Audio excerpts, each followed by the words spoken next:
தமிழ்நாடு அரசின் கடும் எதிர்ப்பையும் மீறி அணை கட்ட உச்சநீதிமன்றம் ஆணை பிறப்பித்திருக்கிறது.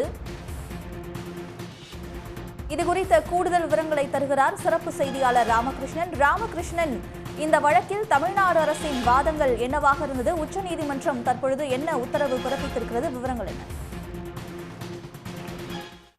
அதாவது காவிரியின் குறுக்கே மேகதாது என்ற இடத்தில் கர்நாடகம் அணை கட்டுவதற்கு எதிராக தமிழ்நாடு அரசு ஏற்கனவே வழக்கு உச்சநீதிமன்றத்தில் தொடர்ந்திருக்கிறது.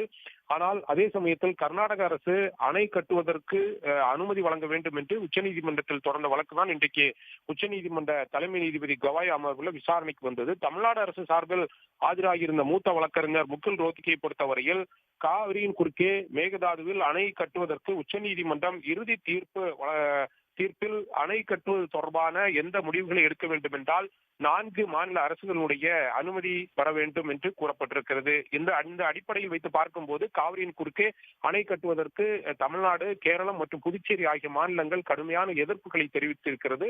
எனவே காவிரியின் குறுக்கே அணை கட்டுவதற்கு ஏற்கனவே உச்சநீதிமன்றம் மட்டுமல்லாமல் நடுவர் மன்றங்கள் உத்தரவிற்கு எதிரானதாக இருக்கிறது. எனவே அணை கட்டுவதற்கு உச்சநீதிமன்றம் அனுமதி வழங்கக்கூடாது என்று உச்சநீதிமன்றத்தில் முகுல் ரோத்கி வாதங்களை முன்வைத்தார். இது மட்டுமல்லாமல் இது தொடர்பாக நீர்வள ஆணையம் ஒப்புதல் தமிழ்நாடு அரசினுடைய காவிரியின் குறுக்கே அணை கட்டுவதற்கு ஒப்புதல் வழங்கக்கூடாது.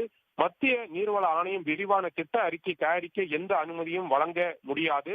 அதன் மீது முடிவெடுக்க வேண்டியது நடுவர் மன்றம் தான் என்று தமிழ்நாடு அரசு வழக்கறிஞர் தெரிவித்தார்.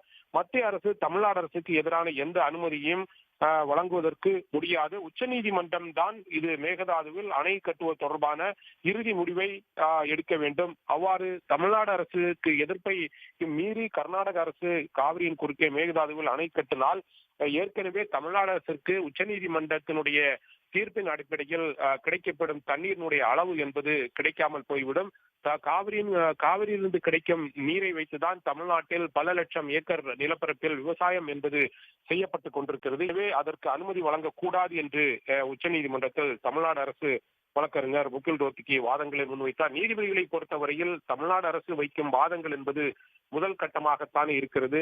ஏன் தமிழ்நாடு அரசு தொடர்ந்து டிபிஆர் தயாரிப்பதற்கு எதிர்ப்பு தெரிவிக்கிறீர்கள்? இது தொடர்பாக மத்திய அரசிடம் நீங்கள் முன்வளிக்கலாமே என்று எல்லாம் நீதிபதிகள் கேள்வி எழுப்பினார்கள்.